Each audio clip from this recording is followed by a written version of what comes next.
So idea. apparently, rumor tells that Will Smith's agent was not convinced by the story enough to have him Play Neo. play Neo. Okay. And so, what about the story intrigued you? Yes, moved to Australia for 5 months or whatever. For 2 years, Oh, 2 basically. years, yeah. Basically, I mean, we were there for 3 years doing all 3 movies. Okay. Essentially, what drew my interest in it was... It wasn't too weird for you. So I don't know what this is. I understood it. Oh, so I maybe understood it Will when I Smith's read people it. couldn't Here's the thing. There cross was, that. There was a guy, like one of the main producers on it. So obviously, Joel Silver was one of the producers.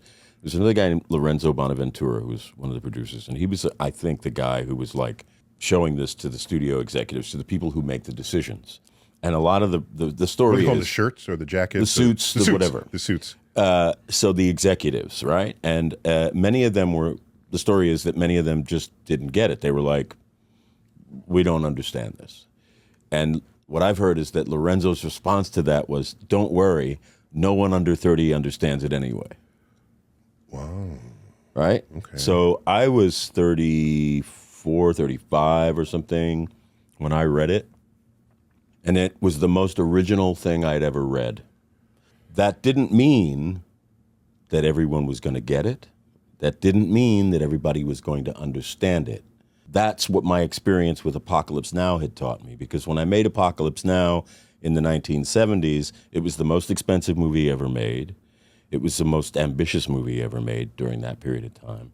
Marlon Brando was in the movie, and Martin Sheen was in the movie, and it was about the Vietnam War, and it was exciting, and John Milius wrote the screenplay, and all these wonderful elements, but the movie commercially did not do well. It was a critical success, but it was not a commercial success.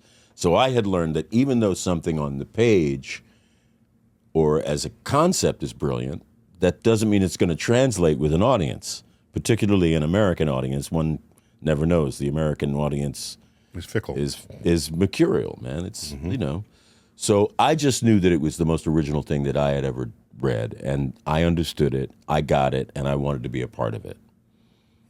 And the timing just so happened that the way that it all sort of came together, we shot the movie in 1998. The movie came out in 1999. The internet was born in 1998, essentially. Cell phones became a reality in 1999. Just the digital world. The digital world. Descended on everyone. On everyone. And essentially what the story is and why it resonates with everybody all over the planet, and it did at that time, is because it's the old myth told in a digital format.